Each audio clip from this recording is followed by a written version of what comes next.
Estamos aquí en un nuevo episodio de Lo escuchan aquí, lo escuchan allá. Las tres palabras para describir lo que abarca el gran movimiento del realismo español son la veracidad, la realidad y la objetividad. Y ahora vamos con la frase del día. El pesimista se queja del viento, el optimista espera el cambio y el realista ajusta las velas. Así es. Queridos oyentes, y si hablamos del dato más relevante del día de hoy, resulta que existieron varios hechos que marcaron el realismo, como la revolución industrial, El desarrollo económico. los avances como el ferrocarril y la luz eléctrica. Aparte de eso, se consolidó el Estado liberal y además triunfó la burguesía.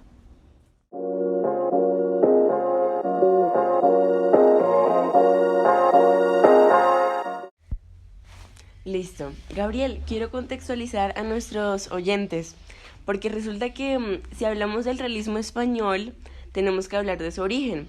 Y este se originó en Francia, ¿sí?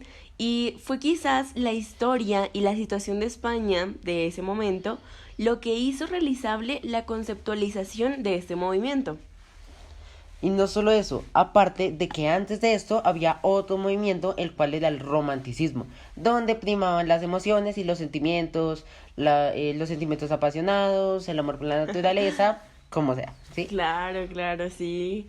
Mira que en estos días estaba viendo una historia de estos autores, no sé, autores famosos como Emilia Pardo, Leopoldo Alas, Vicente Blasco, también Juan Valera, que son estos autores como tan representativos de ese movimiento que de verdad que yo me quedé impresionada con las obras. ¿Tienes algunas obras por ahí que nos puedas comentar?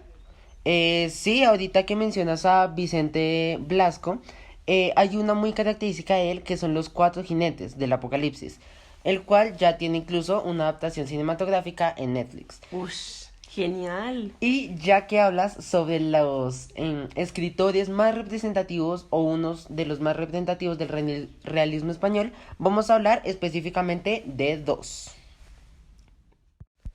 Exacto, Gabriel. Ahora damos paso a un referente literario que no solo fue de gran importancia, sino que su defensa sobre los derechos de la mujer la convirtieron en una de las primeras feministas españolas.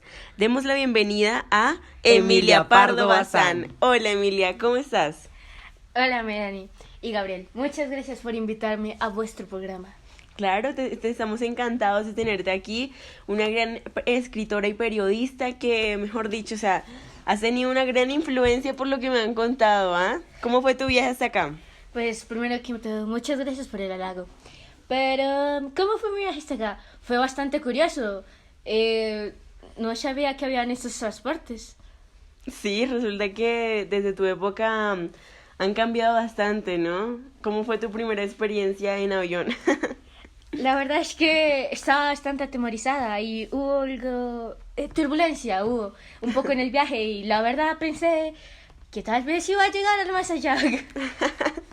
Bueno, por lo visto estás aquí, así que nada malo pasó. Exacto. Bueno, cuéntame, no sé, ¿tienes algún dato que nos puedas compartir interesante de tu familia? ¿Cómo fue tu niñez?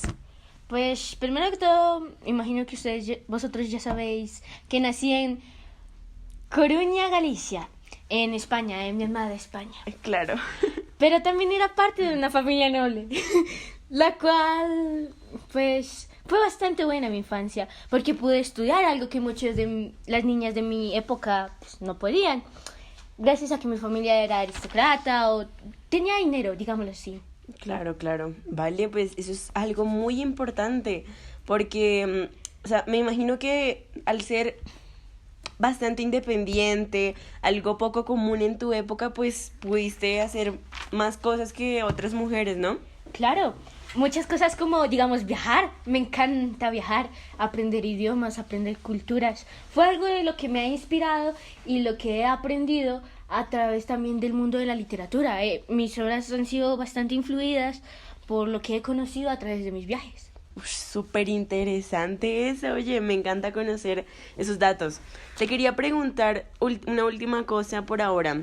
Me enteré de que durante esos viajes aprendiste idiomas. Cuéntame eso. O sea, Bueno, pues claro, tuve que ir a bastantes ciudades, entonces tuve que aprender a comunicarme, porque ni modo que estuviera incomunicada. Claro. Pero si quieres saber otro dato curioso que no le había dicho ningún entrevistador, era que yo me casé a los 17 años. ¿17 años? Claro, Ush. Gabriel. En mi época era bastante normal. En realidad, fui una de las mayores en casarme. También tuve 3 hermosos hijos y pues un esposo, evidentemente. Sí, bueno, mira, eso es algo bastante fuerte, ¿no? Porque al menos en esta época, casarse a los 17 es que te echen de la casa, ¿no, Gabriel? Algo Ush. casi impensable, me imagino. Sí, en esta época no. Los tiempos han cambiado. Oye, pues mira, sobre tu esposo, yo te quería preguntar, resulta que, no sé, me contaron un dato que tu esposo se divorció de ti. ¿Cómo fue eso? Cuéntanos. Claramente, como tú dijiste en tu hermosa introducción, que claramente nadie me ha introducido, nadie me ha presentado como tú lo has hecho. Fui una feminista, por así decirlo, esa es la palabra que utilizan actualmente. Pero debido a mis luchas en contra de la violencia, en contra del machismo, a la desigualdad, mi marido pensó que los ideales no eran los correctos. Entonces, pues simplemente llevamos a cabo un divorcio en el cual yo, pues al ser la madre, llevé la custodia de mis 3 hijos. Bueno, pues es algo bastante interesante. Gracias por contarnos ese dato. Es muy importante.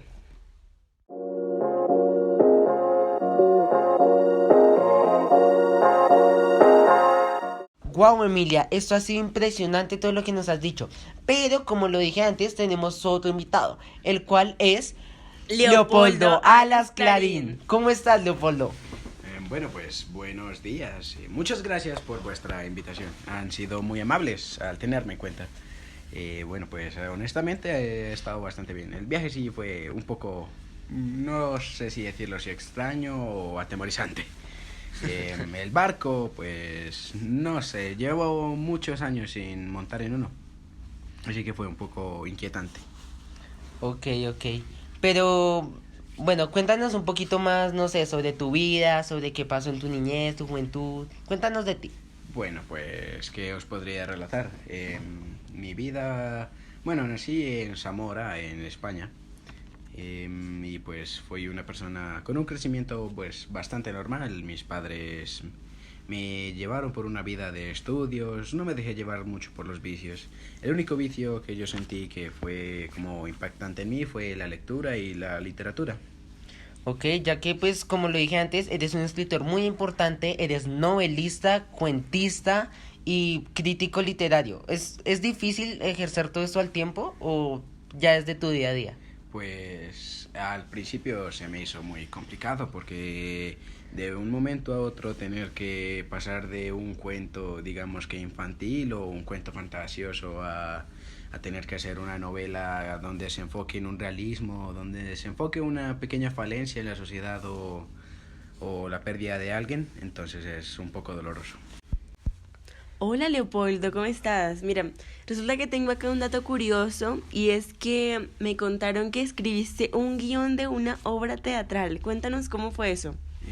Hola Melanie, sí, hice un guión de una obra teatral la cual logró ver la luz y siento que es uno de mis más grandes fracasos. Honestamente me fue como el cipote. Ok, pero Y ¿por qué? pues al principio, eso fue en una época muy juvenil mía, en mis inicios de la literatura. Muchos críticos dijeron que tenían errores de un escritor principiante. Entonces sí, fue un gran fracaso para mí. Vale, listo, entonces ese dato es un dato curioso para los oyentes, ya que no es algo que se sepa normalmente de los escritores, ¿no? Entonces, no, muchas gracias. Bueno, ya pasando a otra preguntita, todos sabemos que los autores tienen siempre una obra preferida, la más conocida, la más popular, etc. En el caso de ustedes dos, ¿cuál fueron sus obras más conocidas? Pues en mi caso, podría decir que la más popular o la que tal vez me gustó más fue El encaje roto, la cual, como ya sabes, pues soy una persona de unos temas más liberales, por así decirlo, y trata de la violencia y tal vez un poco del machismo, algo que en mi sociedad y en mi época está bueno, en nuestra época, está demasiado interiorizado en cada persona. Y bueno, por parte mía, yo pues escribí bastantes obras y consideré y sigo considerando tres de ellas las que serían como mis obras maestras. La primera sería La Regenta, la segunda es Doña Berta y la tercera Adiós Cordera, ya que esta retrata un poco sobre lo que tuve de experiencia en un viaje.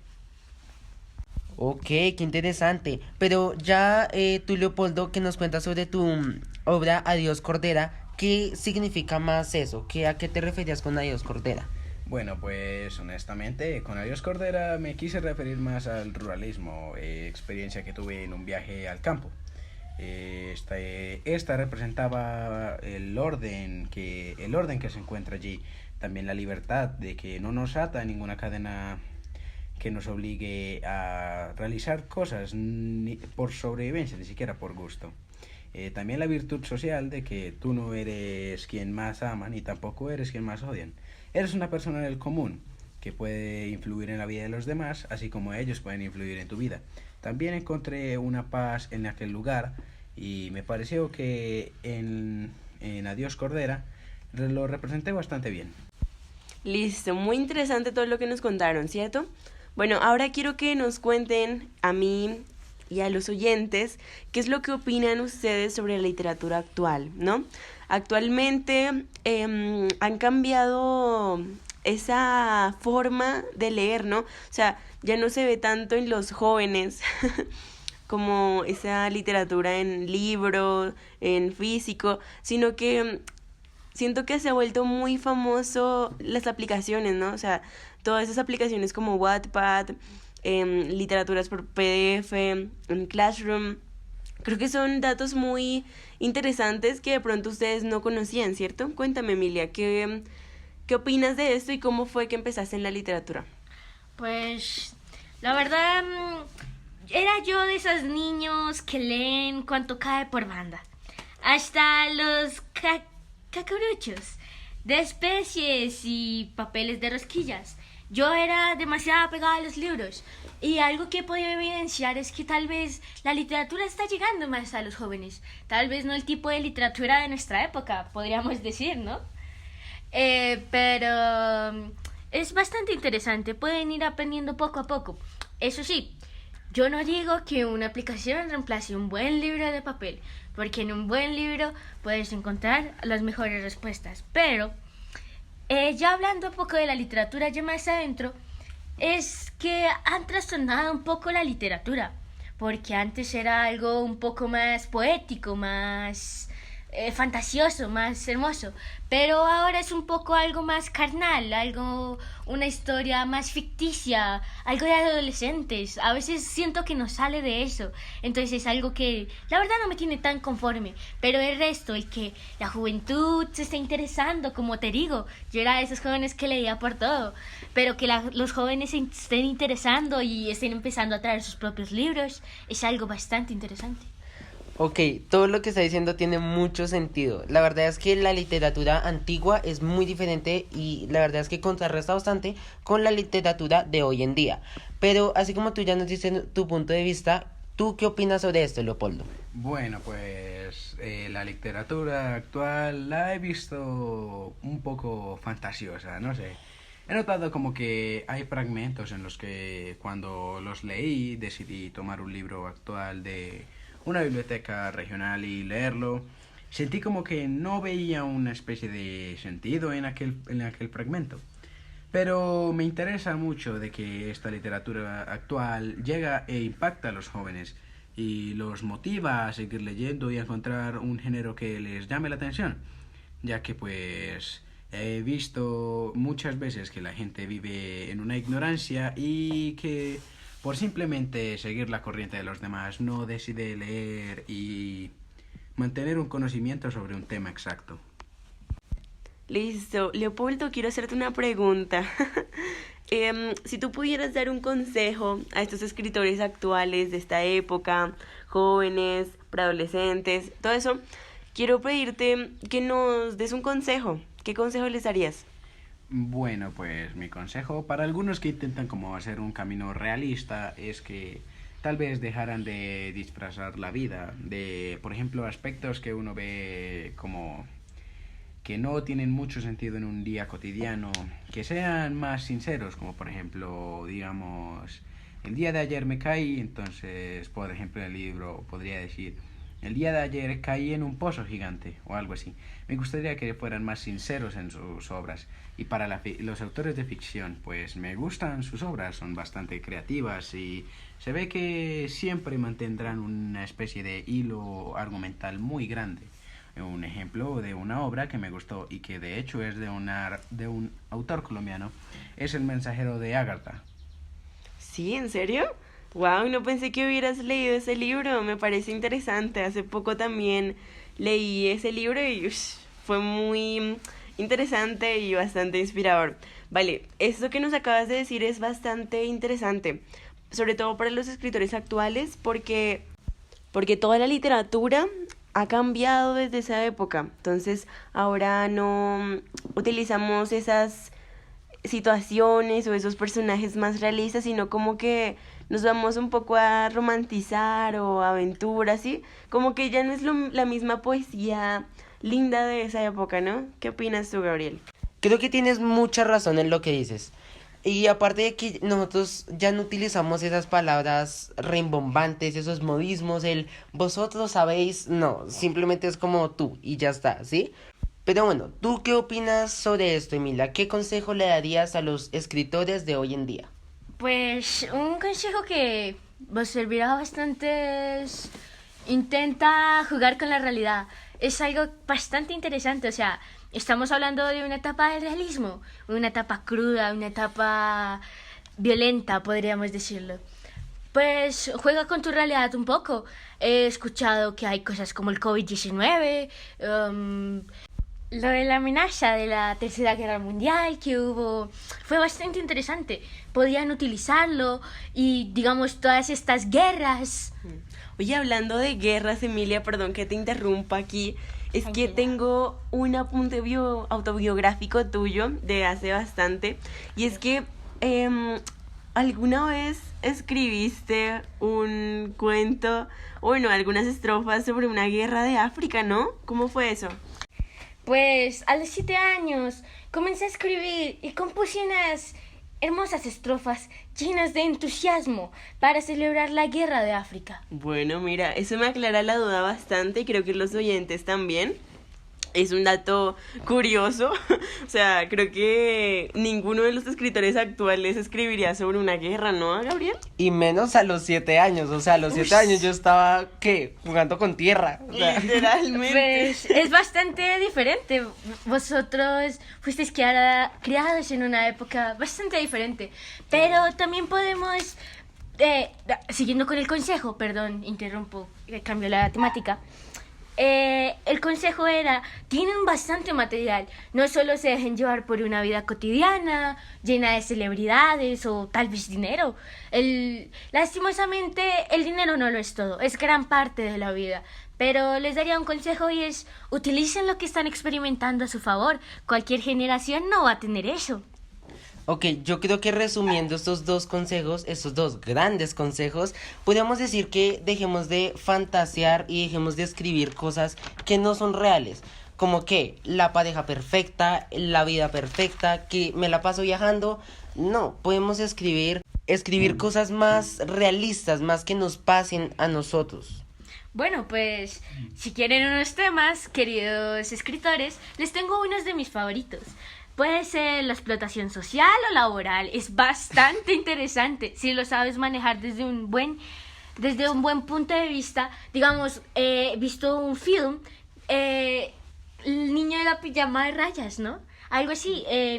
La violencia doméstica, la desigualdad económica, son situaciones que pasan en un diario. Es algo imponente, pero que pasa en un diario. Es realista, pero puede tener su sutileza de ficción. Es bastante interesante. Y bueno, yo también quisiera hacer una introducción de algunos temas. Puede ser también, como mi compañera lo dijo, la guerra. También puede ser la hambruna o la muerte. las enfermedades y cómo estas azotan al mundo. Y también quisiera hacer honor a un libro realista que leí actualmente, que es El mensajero de Auschwitz.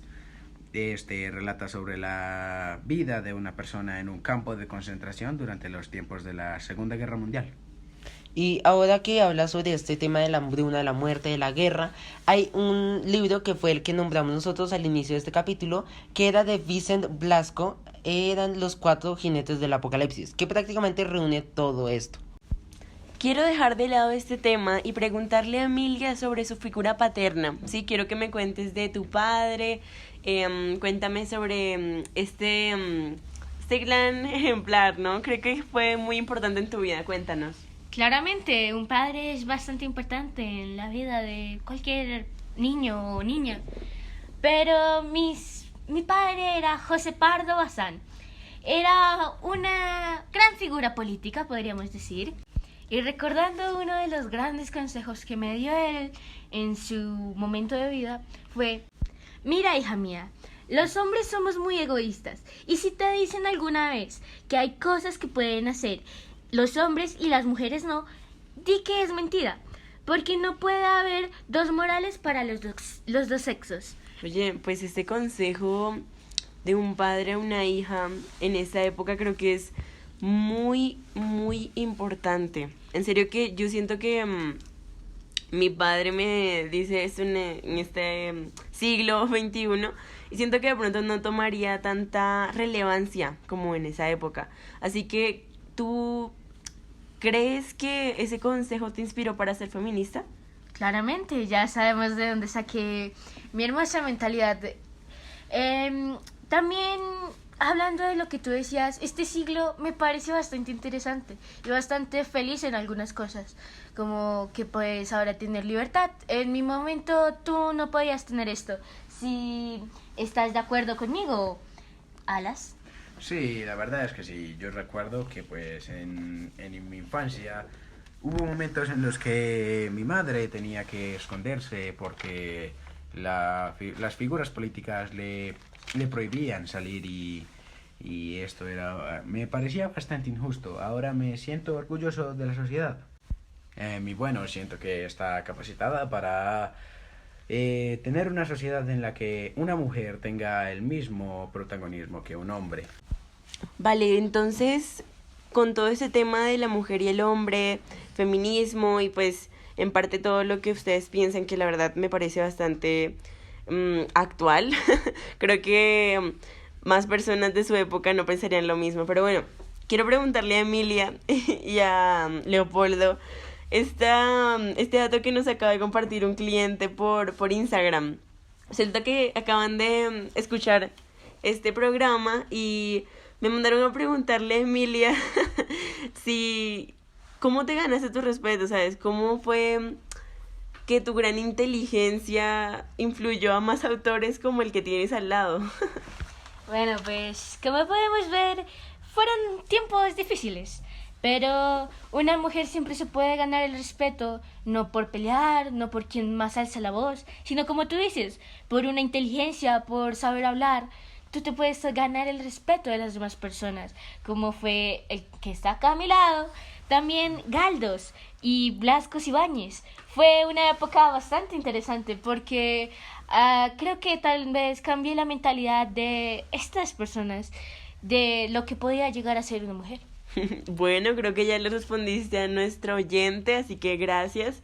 Y nada, pues muy chistoso eso, la verdad. Ahora vamos con la siguiente sección del programa llamada Preguntas Rápidas.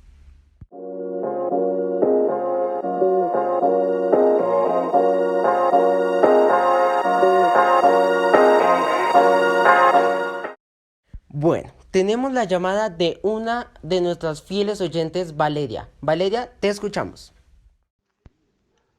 Hola, bueno, ¿cómo están? Emilia Pardo Bazán y Leopoldo Alas. Hoy quería hacerles unas preguntas acerca de su vida y conocerlos un poco más. Entonces vamos a empezar. Bueno, entonces quisiera saber cuándo nacieron y dónde nacieron. Yo nací el 25 de abril del 1852 en España, específicamente en Zamora. Yo nací el 16 de septiembre de 1800 en Corcuña, España, en mi amada España. Yo nací el 25 de abril del 1852 en España, específicamente en Zamora. Bueno, también quisiera saber cuál es su profesión. Yo fui una novelista, periodista, ensayista, crítica literaria, poetisa, traductora y editora. Yo fui un escritor, jurista, también fui crítico literario y un cuentista. Bueno, ¿cuántos libros han escrito? Pues yo escribí 783 obras. Escribí 152 obras a lo largo pues, de mi carrera. ¿Dónde les gustaría fallecer? Esa es una pregunta que me intriga demasiado para saber pues de pronto dónde piensan morir o dónde les gustaría. Pues yo preferiría morir en Madrid, España, en la capital de nuestro amado país. Si yo fuese a morir, pues me gustaría fallecer en Oviedo, en mi amada España.